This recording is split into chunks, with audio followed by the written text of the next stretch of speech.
Urea సరఫరా చేయండి, కేంద్ర మంత్రులకు వ్యవసాయ శాఖ మంత్రి తుమ్మల లేఖ.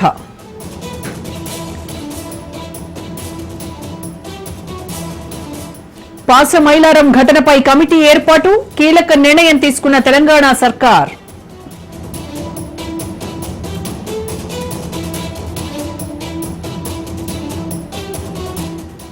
చనిపోయిన వారికి ₹1,00,00,000 పరిహారం, పాసమైలారం ప్రమాదంపై సిగాచి పరిశ్రమ ప్రకటన.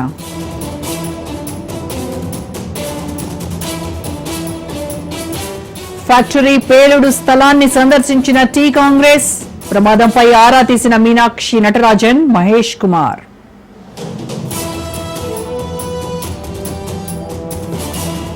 ల్యాండింగ్ కు అనుకూలించని వాతావరణం, శంషాబాద్ ఎయిర్పోర్ట్ వద్ద ఫ్లైట్స్ దారి మళ్లింపు.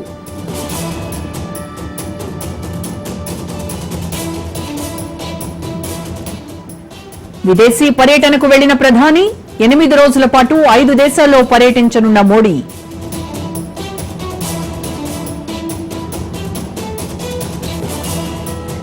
పార్లమెంటరీ ప్యానెల్ మీటింగ్ కు మేధా పాట్కర్, ప్రకాష్ రాజ్ వాకౌట్ చేసిన బీజేపీ ఎంపీలు.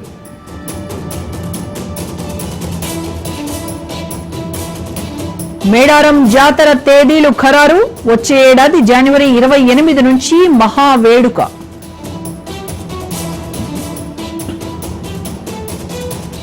కట్టుదిట్టమైన భద్రత నడుమ అమర్నాథ్ యాత్ర ప్రారంభం, 5,880 మందితో బయలుదేరిన తొలి బ్యాచ్.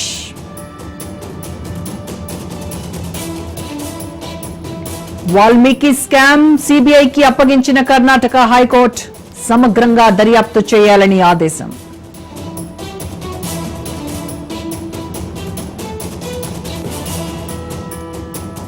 రద్దీ ఉంటే రేట్లు పెంచుకోవచ్చు, క్యాబ్ సంస్థలకు కేంద్రం తీపి కబురు.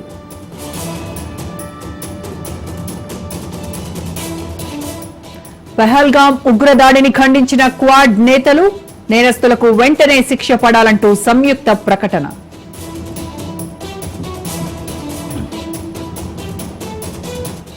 హిమాచల్ ప్రదేశ్ లో జల ప్రళయం, 10 మంది మృతి, 34 మంది గల్లంతు.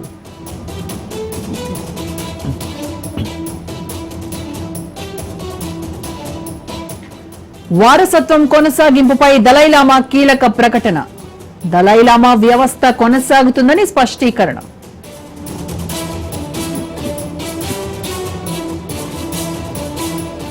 జిన్పింగ్ అదృశ్యంపై చైనాలో కలకలం, మే 21 నుంచి జూన్ 5 వరకు కనిపించలేదంటూ వార్తలు.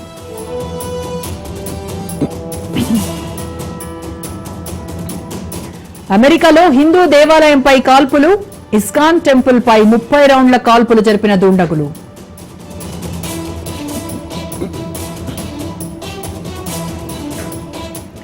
రష్యాతో వ్యాపారం వద్దు, భారత్ను హెచ్చరించిన ట్రంప్.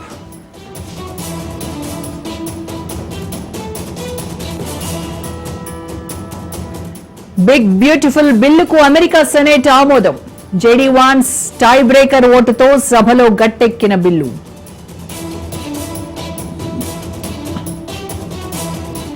ట్రంప్ బహిష్కరణ బెదిరింపు, వెనక్కి తగ్గిన ఎలాన్ మస్క్.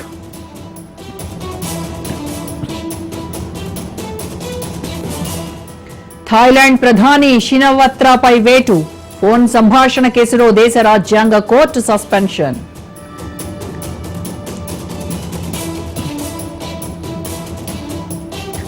పవన్ కళ్యాణ్ పై criminal case, Tamil Nadu Anna Nagar PS లో ఎఫ్ఐఆర్.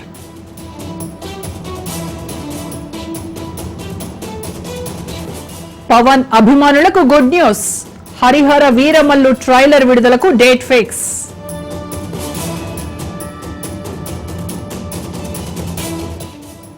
బాలీవుడ్ సినిమాలో నటించబోతున్నా, స్వయంగా ప్రకటించిన మంచు విష్ణు.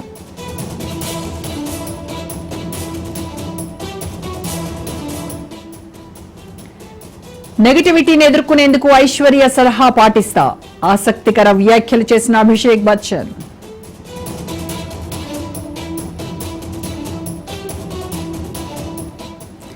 నష్టాల్లో ముగిసిన స్టాక్ మార్కెట్లు, 287 పాయింట్లు దిగజారిన సెన్సెక్స్.